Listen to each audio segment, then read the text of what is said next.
Field marshal Ayub Khan साहब बीमार हो गए। बीमारी भी होती, मूवमेंट स्टार्ट हो गई उनके खिलाफ। उन्होंने राउंड टेबल कॉन्फ्रेंस बुलाई। भुट्टो साहब ने, शहीद जुल्फ़िकार अली भुट्टो ने बॉयकॉट किया। अयूब खान साहब ने क्या किया, उन्होंने याह्या खान साहब को बुलाया और कहा तुम अपनी आईनी जिम्मेदारी पूरी करो, आईनी जिम्मेदारी पूरी करो। उन्हें पूरी कर दी। उन्हें 62 का आइन ख़त्म कर दिया और मार्शल लॉ लगा दिया। 25 मार्च 1971 को ऑपरेशन फेयर प्ले या नाइट वॉच ईस्ट पाकिस्तान में शुरू हुआ। उसका नतीजा क्या हुआ, ईस्ट पाकिस्तान बांग्लादेश बन गया। जब ऑपरेशन शुरू हुआ, जुल्फ़िकार अली भुट्टो साहब का बयान है डॉन अखबार में, thank God Pakistan has been saved. Save shave नहीं हुआ, we had a new country. जब जंग ख़त्म हुई, जुल्फ़िकार अली भुट्टो साहब, यूनाइटेड नेशन, बहुत अच्छी तकरीर है, I shall build a bigger Pakistan, I shall Pakistan, my country needs me, हाँ करके वो उन्होंने ये कहा, बड़ी अच्छी, बहुत अच्छी। एस.एम. ज़फ़र साहब भी वहाँ थे।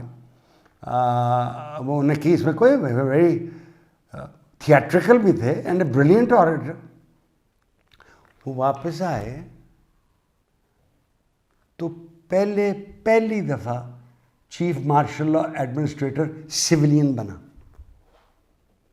और मार्शल लॉ जारी रखा। मार्शल लॉ तब तक जारी रहा जब तक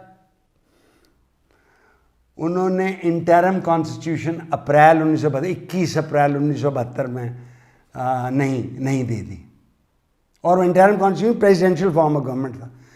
सुप्रीम कोर्ट ने आसमा जहांगीर का केस फैसला तब किया जब वो इंटरम गवर्नमेंट आ चुकी थी। भुट्टो साहब भी रहे, उन्होंने अर्ली इलेक्शंस अनाउंस कर दी, यानी वक्त उनके पास अभी था, अभी उन्होंने अर्ली इलेक्शन कहाँ कर दी। उस इलेक्शंस में धांधली हुई, यानी भुट्टो साहब के खिलाफ कैंडिडेट जो था उसको दाखिल ही नहीं करने दिए, भुट्टो साहब को देख के औरों ने भी कर दिया। कॉन्सिक्वेंटली एक मूवमेंट हुई और 5 जुलाई 1977 को जनरल ज़िया-उल हक साहब, जो आउट ऑफ टर्न प्रमोट हुए थे, उन्होंने मार्शल लॉ जगा दिया और ये कहा कि मैं 90 दिन में इलेक्शन कराऊंगा। 90 दिन में इलेक्शन नहीं हुई और वो रहे, लितर भी लगे, पिंडी में सांटे पड़े लोगों को। उनके साथ एक और जर्नैल साहब थे, वो खामोश रहते थे, उन्होंने किताब भी लिखी वर्किंग विद ज़िया। वो एक दफ़ा टेलीविज़न पे आए तो मुझे कहते हैं, मैं एक सवाल पूछा, वो घड़ी घड़ी वो टेलीविज़न पे लोग आके नर्वस हो जाते हैं, कभी उनके होंठ कांपते हैं, कभी उनकी गालें पिट चिपड़ाती हैं, तो वो घड़ी घड़ी कागज़ खोल के देखे, तो वो टेलीविज़न कैमरे से अब लाइट गई यहाँ वो, मैं देखा तो उन्होंने तो लिखा हुआ था पाकिस्तान का मुस्तकबिल। तो मैंने कहा कि जनाब पाकिस्तान का मुस्तकबिल है, उन्होंने बात छोड़ेंगे, जैसे सावन एक्टर नहीं करता वो पहना वो पापी मेरा ईमान है जब तक दुनिया कायम रहेगी पाकिस्तान कायम रहेगा। मैंने कहा ईमान का क्या ताल्लुक है इससे, बाउंड्रियाँ तो इंसान बनाते हैं, अल्लाह ताला तो नहीं बनाता। और अगर आपका ईमान इतना ही है तो ईस्ट पाकिस्तान बांग्लादेश क्यों बन गया, इसका कोई जवाब नहीं था। भुट्टो साहब रहे, 73 में नई कॉन्स्टिट्यूशन आ गई, ज़िया-उल हक साहब ने मार्शल लगा दिया और लगा ही रखा। हामिद खान साहब की किताब जो है कॉन्स्टिट्यूशनल हिस्ट्री ऑफ पाकिस्तान, बड़े सीनियर वकील हैं, और उनमें लिखा हुआ है 65 तरमीमें की उन्होंने, 73 की आइन में, और फिर पार्टी लेस इलेक्शन करा दी 85 में।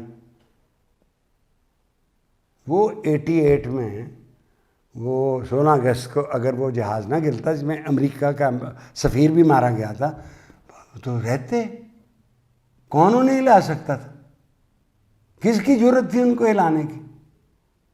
ऑलराइट, वो भी हो गया।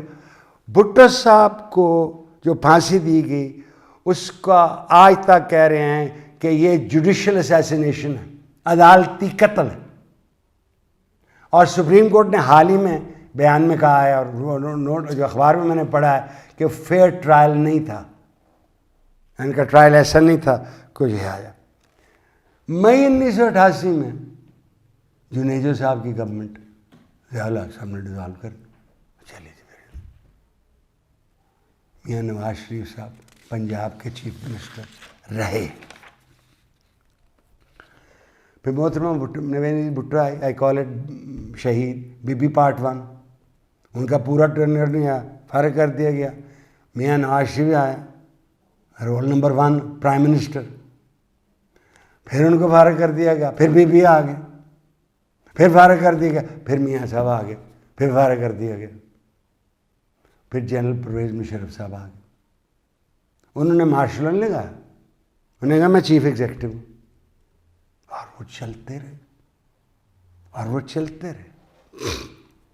मैं आपसे ये बता दूं कि जब एक मिनिस्टर ऑफ इंफॉर्मेशन था, तो वो इस्तीफ़ा दे दिया या निकाल दिया गया, तो मुझे हुक्म मिला कि मैं प्रेसिडेंसी में परवेज़ मुशर्रफ साहब से मिलूं। तो मैं साहब से मिलने चले गए, उन्होंने चाय शाय पिलाई। वो ये कहते हैं कि तुम इंफॉर्मेशन मिनिस्टर बन जाओ। मैंने उनसे कहा मैं नौकरी के काबिल नहीं हूँ। तो उन्होंने मुझे कहा ये नौकरी नहीं वजारत है। मैं कहा सर आप मुझे नहीं जानते, और सिर्फ आपको बताने के लिए मुझे इमरान खान साहब ने भी कहा तुम एडवाइज़र लॉ हो जाओ, एडवाइज़र इंफॉर्मेशन हो जाओ, या अटर्नी जनरल हो जाओ। मैं नहीं लिया भाई, शौक ही नहीं है तो मैं क्या कर सकता। लिहाजा अब क्या होगा? नवाज शरीफ साहब को उम्र कैद हुई थी परवेज़ मुशर्रफ के दौर में, हम पे बोझ पड़ा।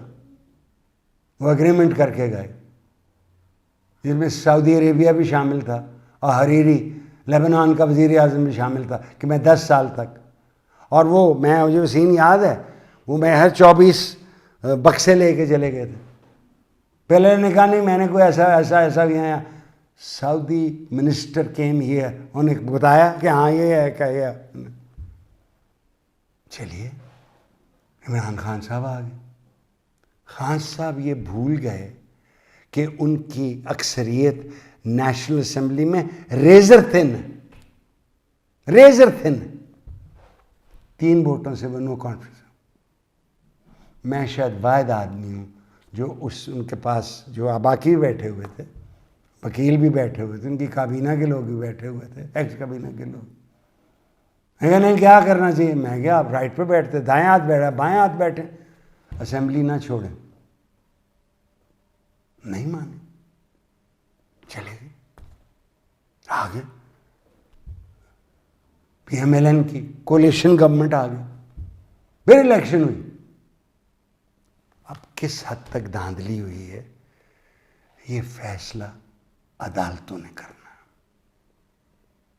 करेंगे कि नहीं? क्यों नहीं करेंगी भाई? मेरी नजर में तो ये केस कट एंड पेस्ट है। ये फॉर्म 45 है, हमारे पास है ओरिजिनल। ये फॉर्म 47 है जो बाद में बना है। ये वो है जो पोलिंग ऑफिसर्स ने दिया है। 47 है जिसका हमें पता नहीं कब बना है और आपने डिले कर दी, इंटरनेट खराब है। It is an open and shut case. अदालतें फैसला करेंगी, फिर क्या होगा? भाई आप भी तारीख पढ़ते हैं, मैं भी तारीख पढ़ता हूं, आप भी अखबारें पढ़ते हैं, मैं भी अखबारें पढ़ते हैं। आप खुद फैसला करें, खुद फैसला करें। जब रूस में गोर्बाचोव की हुकूमत को गिराया गया तो टैंक्स आ गए पार्लियामेंट को आने के लिए। लोग टैंकों पे चढ़ गए, उनको पार्लियामेंट पे टैंक नहीं चला सके, तो येल्सिन आ गया। येल्सिन ऐसा अच्छा आदमी था, वो मुलाकात से पहले वोडका की बोतल पी जाता, कई दफ़ा मुलाकात के लिए वो सोया हुआ होता था। वो जाते हुए पुतिन को दे गए। तो भाई हम देखेंगे, लाजिम है हम भी देखेंगे। लेकिन शायर जो होता है वो ये तो कह सकते हैं सब ताज उछाले जाएंगे, सब तख्त गिराएंगे, उठेगा नल हक नारा जो मैं भी हूँ और तुम भी हो, और राज करेगी खल्के खुदा जो मैं भी हूँ तुम भी हो। मैंने अपनी ज़िंदगी में खल्के खुदा को राज करते नहीं देखे। सो शायर का एक तख़य्युल, इमेजिनेशन है, ही कैन से समथिंग। ज़रूरी तो नहीं कि वो हर बात उनकी सही साबित हो। आप भी यहाँ मौजूद हैं, मैं भी यहाँ मौजूद हूँ। मैंने तो कोई ग्रीन कार्ड नहीं जेब में डाला हुआ कि मैं अमेरिका चला जाऊँ। मेरी बड़ी बहन डॉक्टर सनोबर 1970 में से ही हुआ, 3 महीने लगते थे ग्रीन कार्ड मिलने में। मैं एक पैसा नहीं कमाता था। मैंने कहा अमेरिका आया, मैं नहीं छोड़। मैं साइकिल पे जाता था ख्वाजा सुल्तान के दफ्तर, खलील रहमान खान के दफ्तर, और बस पे जाता था बाद में जनवरी 1972 से ऑनवर्ड SM ज़फ़र साहब के दफ्तर। भाई हमने तो ऐसे वकालत शुरू, हम क्यों छोड़ेंगे भाई मुल्क भाई? ये मुल्क सिर्फ सियासतदानों का नहीं है, यहाँ अफसरों का नहीं है, चाहे वो सिविलियन ग्रेड 22 के हों या फौजी जर्नैल हों। ये मुल्क हमारा है, आपका है। हमने यहीं रहना है, यहीं जीना है और यहीं मरना है। यहाँ मेरे वालिदैन, मेरा बाबा दादा नाना दफनाए हुए हैं। We are going nowhere. ना आप जाएं ना मैं जाऊं। देखते हैं क्या होता है, क्या करते हैं हमारा, किस हद तक नाक तक हम सह सकते हैं। आज का प्रोग्राम ख़त्म होता है।